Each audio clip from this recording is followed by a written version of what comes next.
আমি মাসুদ, গ্রাম থেকে আইছি। আসো ভিতরে আসো। আসসালামু আলাইকুম মামি। মাসুদ গ্রাম থেকে একটা হাঁস নিয়ে আসছে। এই ছেলে, তোমাকে হাঁস আনতে বলছে কি? তুমি তো আসছো হাঁস নিয়ে আসছো কেন? সব গ্রাম থেকে কি আসতে বলে?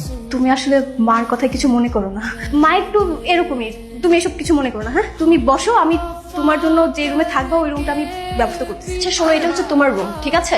তুমি এখানেই থাকবে। কি হচ্ছে এখানে? মা, আমি মাসুদকে রুমটা দেখিয়ে দিচ্ছিলাম। মাসুদ এই রুমে থাকবে? মাসুদ? হ্যাঁ। মাসুদ যদি এই রুমে থাকে, তাহলে বাইরে থেকে যখন গেস্ট আসবে তাদের আমি কোথায় থাকতে দেবো? সিঁড়ির নিচে যে স্টোর রুমটা আছে সেখানে মাসুদ থাকবে। মা, তুমি কি ভুলে যাচ্ছো? মাসুদ কিন্তু ফুপির ছেলে, বাইরের কেউ না। সমস্যা নেই, আমার ঘুমানোর মতো একটা জায়গা হয়ে গেছে। সমস্যা হলেও তোমাকে থাকতে হবে, কারণ গ্রাম থেকে আসলে ঢাকায় কষ্ট করে থাকতে হবে, ঠিক আছে? তুমি বুঝতে পারছো বাবা যদি একবার এটা জানতে পারে কত রাগ করবে? তুমি ভুলে যেও না, বাড়িটা কিন্তু তোমার বাবার না, আমার। তুমি মার কথায় কিছু মনে করো না। স্টোর রুমের যে রুমটা আছে না, ওটা আমার একটু দেখাই দাও। অনেক ক্লান্ত তো, শরীরটা খুব খারাপ লাগতেছে। ঠিক আছে, চলো। আসসালামু আলাইকুম। ওয়ালাইকুম আসসালাম। বসো বসো। এই ওকে দে। এই, তুমি চেয়ারে বসছো কেন? এই চেয়ারে বসবো না, এটা আপনার চেয়ার। আচ্ছা আমি ওই চেয়ারে বসতেছি। তুমি কোনো চেয়ারে বসবা না, তুমি ডাইনিং টেবিলে বসছো কেন? ও কি ডিনার করবে না নাকি? আমি ডাইনিং টেবিলে সবার জন্য খাবার দিতে পারবো না। তাহলে ও কোথায় বসবে? মামা কোনো সমস্যা নাই। আচ্ছা আমি নিচেই বসেছি, তাছাড়া এই চেয়ার টেবিলে বসে আমার কোনো খাওয়ার অভ্যাস নাই। গ্রামে তো আমি নিচেই বসি। আহা, কোথাও যেও না, চুপ করে এখানে বসো। এই, তুমি নিচে বসো তো। খাবার দিয়ে গেল, তোমরা সবাই মিলে খাও, ঠিক আছে? তুমি এখনো ঘুমাওনি? না, ওই গ্রাম থেকে তোমার লাগে একটা জিনিস নিয়ে এসেছি। কি নিয়ে আসছো? এইটা আনছি তোমার লাগে। অনেক সুন্দর তো। বইয়ের পাতার মাঝখানে এরকম করে রাখা দিবা, বুঝছো? তাইলে এগুলো বাচ্চা দিব। এগুলো তো মরা, এগুলো কি করে বাচ্চা দিবে? তুমি বইয়ের পাতার মাঝখানে রাখবা, দেখবা একটা ডাবল হয়ে যাবো। ঠিক আছে, আমি তাহলে বইয়ের মধ্যে রাখলাম। রাত তো অনেক হয়ে গেল। আচ্ছা ঠিক আছে, তাহলে যাই। ঠিক আছে, গুড নাইট।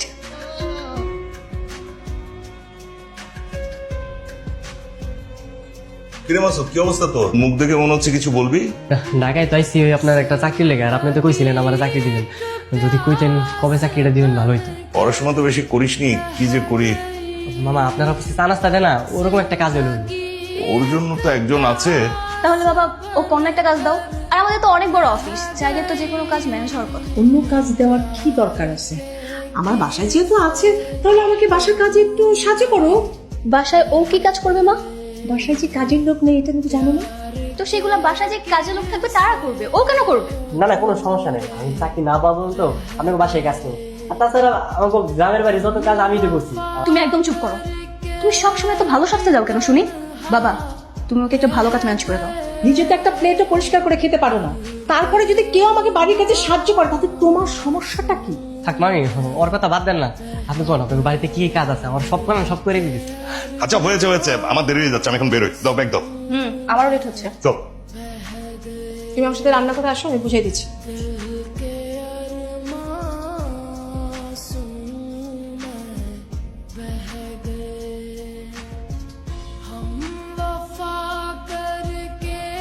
আর লুকিয়ে লুকিয়ে দেখতে হবে না, সামনে আসো। লুকিয়ে লুকিয়ে কি দেখছিলে শুনি? তোমার একটা কথা কইতাইছিলাম। বলো, কি বলতে চাও? আসলে আমি না একটু মারে কল দিতাম, কিন্তু আমার কাছে তো ফোন নাই। তোমার ফোনটা যদি একটু দিতা। হ্যাঁ শিওর, ঠিক আছে, তাহলে তুমি আমার সাথে ছাদে চলো, ওইখানে যে না হয় কথা বলো। আচ্ছা ঠিক আছে। আমি ভালো আছি মা, জানো আমার তো চাকরি হয়ে গেছে। কইছিলাম না তো চাকরি হইব। মা তোমার শরীর কেমন আছে? আর শরীরে বাজান বুঝলাম না কিছু, রাত হইলে খালি জ্বরায়। তুমি ফুপিকে মিথ্যে কেন বললে? তোমার তো কোনো চাকরি হয়নি। না কইলে না, মা অনেক চিন্তা করতো। এমনিতে মা অনেক অসুস্থ, চাকরিটা হয়ে গেলে বেতন টেতন যখন পাবো তখন মায়ের নিয়ে ঢাকায় একটা ভালো ডাক্তার দেখো, আর ঢাকায় একটা বাসা ভাড়া নিয়ে মায়ের নিয়ে থাকবে। তারপর বিয়ে করবে, তাই না?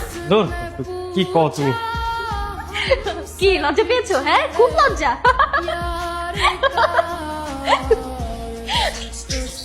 মামি, তাড়াতাড়ি বল। মামি মার লাগে কথা হয়েছিল, মায়ের আমার জিজ্ঞেস আমার বেতন কত। বলবি যে থাকা খাওয়া বাদে 5,000 টাকা তোর বেতন। আচ্ছা ঠিক আছে। কেন মা? যখন মানিক আঙ্কেল ছিল তখন তো তুমি মানিক আঙ্কেলকে মাসে 8,000 টাকা দিতে, ওকে কেন 5,000 দিবে? তুই এখান থেকে যা তো, তোকে দেখলে না আমার খুব বিরক্ত লাগে। যা। তুই হা করে তাকিয়ে আছিস কেন? তুই কাজে হাত লাগা, দেখ একটু ফাঁক পাইলেই কাজে ফাঁকি, হা করে তাকায় আছে। মামা আমি একটু গ্রামে যাবো, মামা মায়ের অনেক অসুস্থ, কল দিছিল। ছুটি কাটানোর ধান্দা না? এই তুই গ্রামে গিয়ে কি করবি? হ্যাঁ, তুই কি ডাক্তার যে গিয়ে তোর মার চিকিৎসা করবি? মামি আমার একটু গ্রামে যাইতে হইব। বাসায় এত এত কাজ, তুই সেদিন মাত্র কাজে নামলি আর এখনই যাওয়ার সুখ তুলতেছিস।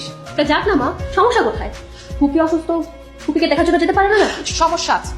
সমস্যা হলো ও গেলে ওর এতগুলো টাকা, গাড়ি ভাড়া সবকিছু নষ্ট হবে। ও তাহলে কি আমি যাবো না? দরকার নেই, শুধু শুধু যাওয়া আসা করে টাকা নষ্ট করলি কেন?